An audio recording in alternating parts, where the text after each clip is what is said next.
Oletko koskaan miettinyt, mitä tapahtuisi, jos koko identiteettisi perustuisi siihen, että näytät nuoremmalta kuin oikeasti olet? Ja mitä tapahtuisi juuri sinulle sinä päivänä, kun teili ei enää suostu valehtelemaan? Jos kuuntelet tämän tarinan, saat katsoa tuota pelkoa turvallisesta välimatkasta ja silti vähän liian läheltä. Saat samalla nauraa yhdelle miehelle, joka juoksi nuoruutta karkuun niin kova, että melkein juoksi itsensä hengiltä.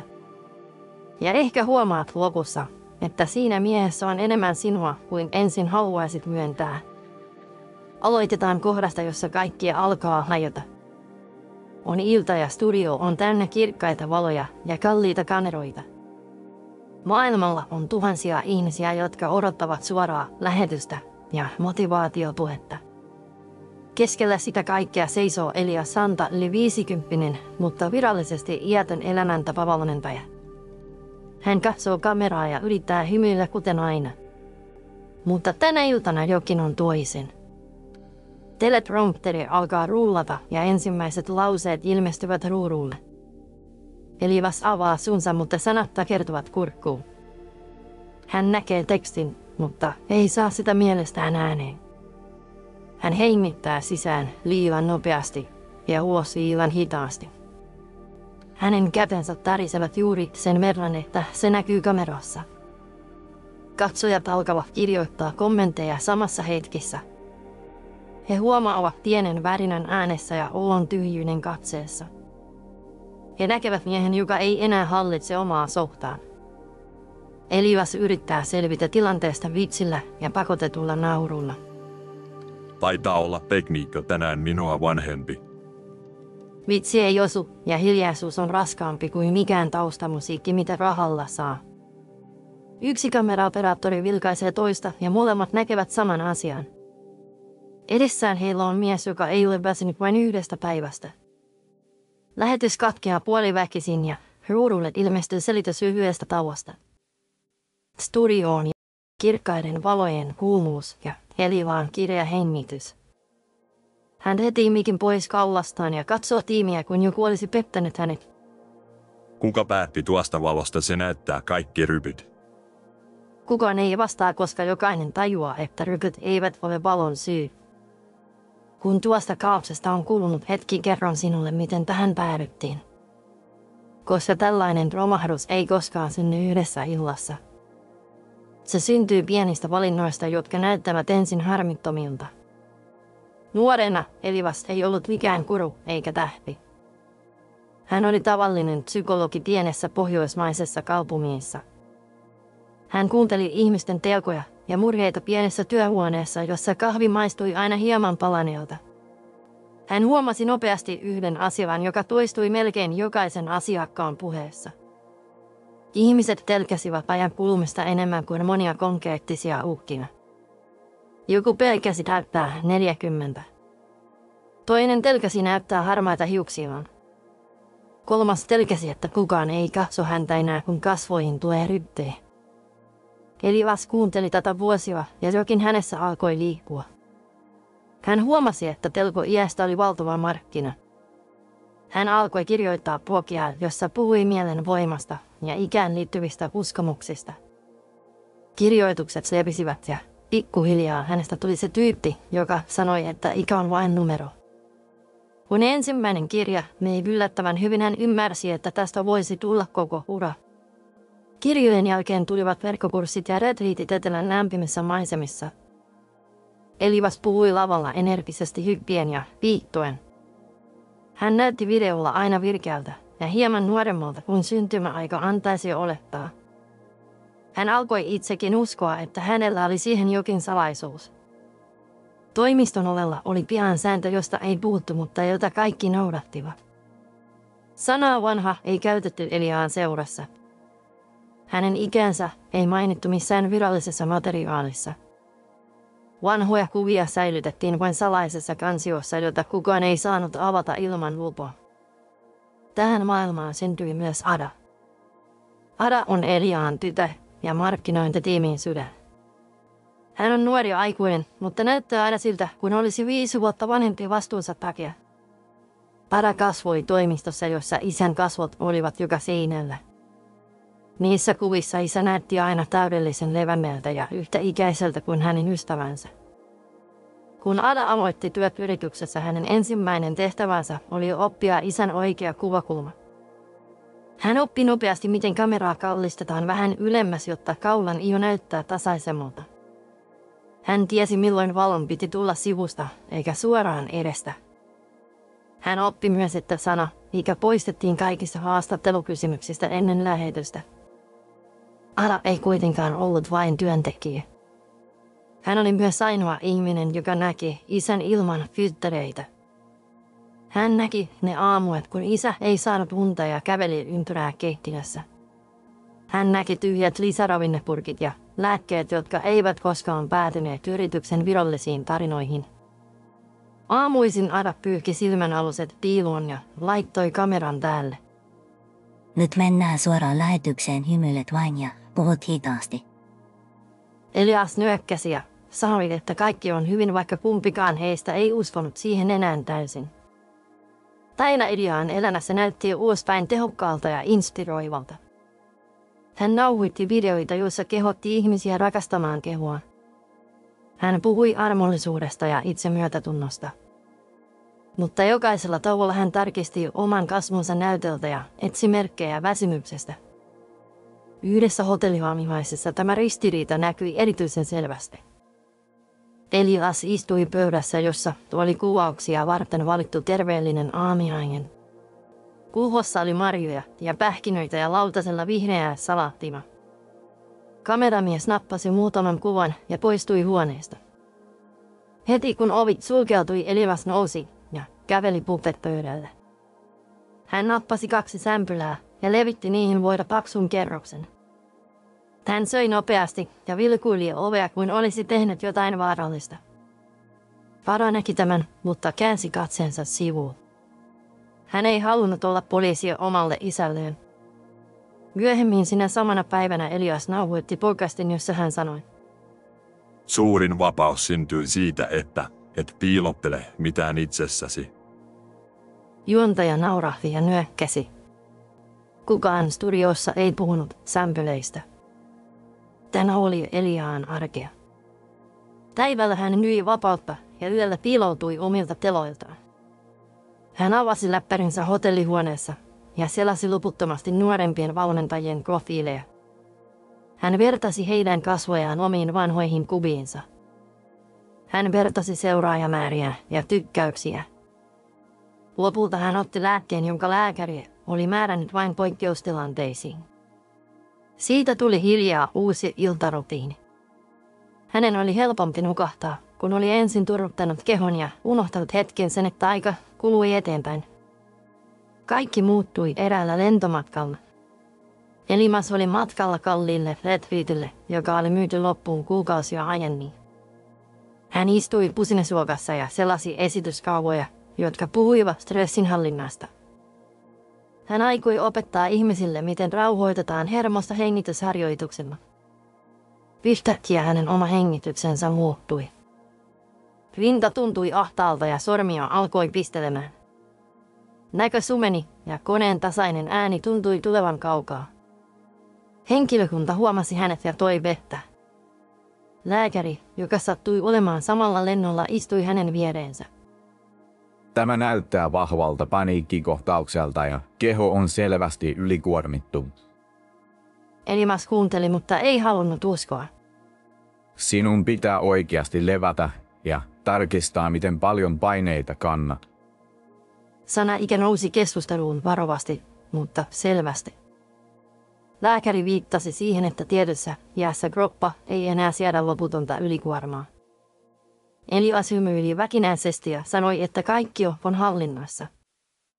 Hän vannoi itselleen, ettei kerro tästä yhtään seuraajalle. Seuraavassa videossa hän puhui rohkeudesta kokeilla omia rajoja. Testasin äärirajoja, jotta voin auttaa teitä löytämään omanne. Hän jätti kertomatta, että raja oli tullut vastaan ilman, että hän itse oli sitä hakeutunut etsimään. Pian sen jälkeen joku päätti kostaa. Yksi entinen työntekijä, joka oli vuosia katsellut kulisseja, kyllästyi lopullisesti. Hän oli nähnyt monen irtisanomisen ja monta kertaa sen, kun Elias syytti muita pienistä virheistä peittääkseen omia pelkojaan. Hänellä oli myös kopio kansiosta, jota kukaan ei saanut avata. Eräänä iltana nettiin ilmestyi kuvakavalkari. Siinä näkyi Elias ilman filttereitä.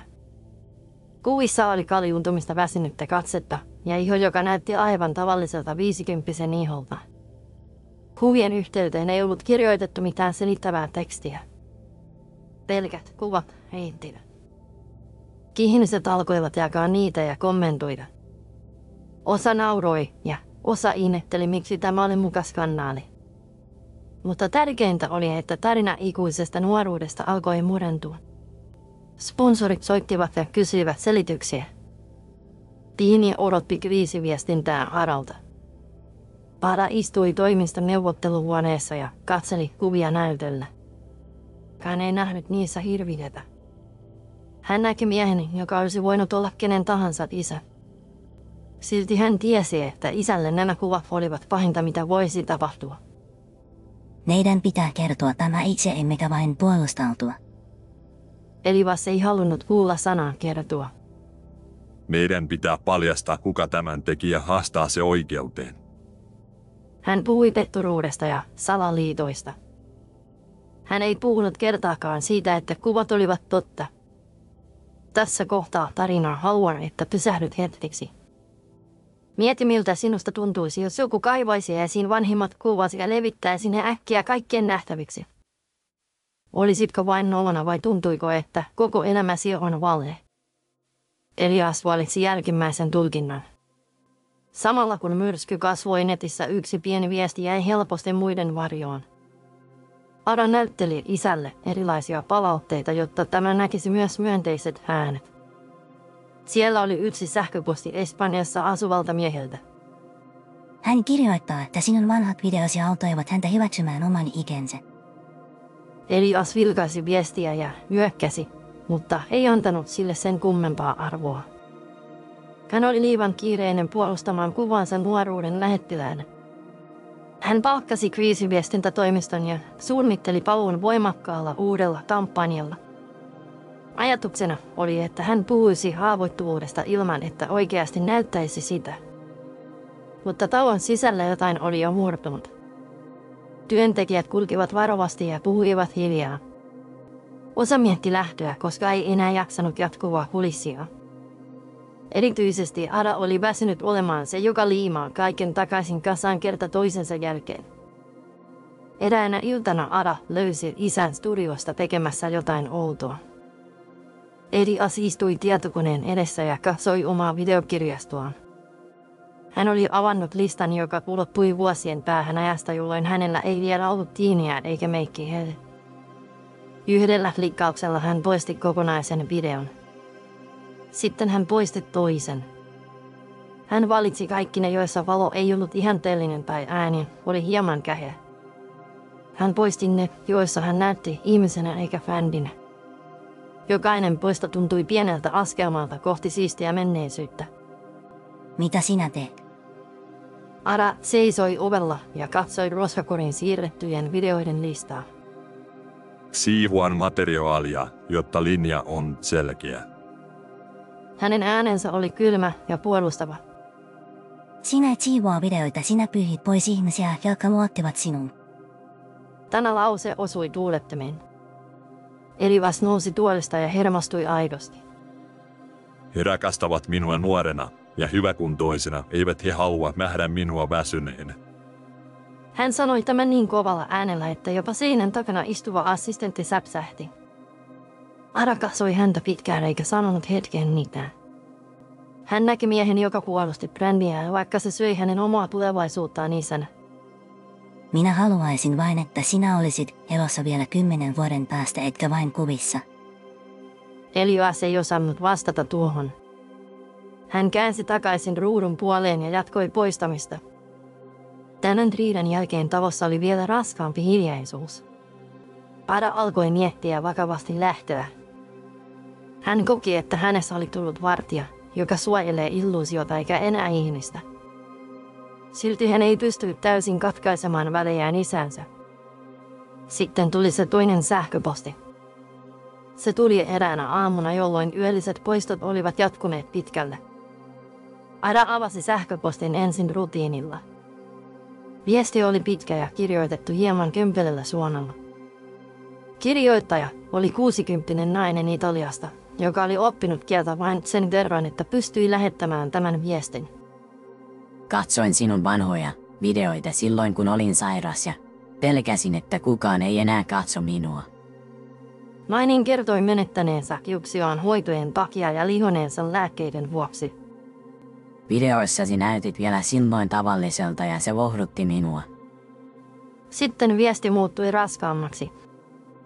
Nyt kun puhut ikääntymisestä vain vihollisena, tuntuu kuin sinä vihaisit myös minua. Viestin lopussa nainen kirjoitti, että toivoi Eliaan vielä joskus muistavan millainen hän oli uransa alussa. Ada luki viestin kahdesti ennen kuin vei sen isälleen. Minusta tuntuu, että sinun pitää oikeasti lukea tänä. Elina soitti puhelinen vastaakoisesti. Hän oli vielä kiihtynyt lehtijutuista ja neemeistä, jotka kiersivät hänen kasvoillaan. Mutta jotain tuossa viestissä sai hänen oonsa muuttumaan. Hän luki lauseen, jossa nainen kirjoitti, että tunsi olevansa vihollinen. Se jäi soimaan hänen mieleensä koko loppupäiväksi. Ensimmäistä kertaa pitkään aikaan hän ei enää jaksanut syyttää vain muita. Hän meni studioon, mutta ei laittanut kameroita päälle. Hän istui hiljaisessa huoneessa, jossa seinillä olivat palkinnot ja vanhat julisteet. Näissä kuvissa hän hymyi aina samalla tavalla. Hän huomasi, että yhdessäkään niistä ei näkynyt merkkiäkään väsymyksestä. Hän tajusi, että oli kieltänyt itseltään oikeuden näyttää ikänsä edes yhdessä virallisessa kuvassa. Se oli yhtäkkiä outo ajatus miehelle, joka puhui hyväksynnästä. Yön aikana hän teki päätöksen, jota kukaan ei ollut häneltä pyytänyt. Hän päätti tehdä vielä yhden suoran lähetyksen. Mutta tällä kertaa ilman filttereitä ja ilman käsikirjoitettua sankaritarinaa. Ada ei ensin uskonut tätä, kun kuuli suunnitelmasta. Tarkoitatko, että kerrot oikeasti, miten olet voinut? Elias nyökkäsi ja katsoi ensimmäistä kertaa pitkään tyttärensä kasvoja ilman kiirettä. En tiedä osaanko, mutta voin yrittää. Tämä lause oli hänelle suuri askel. Lähetyspäivä tuli ja studioon kerääntyi vain pieni piini. Ei ollut neikkitaiteilijaa eikä stylisti.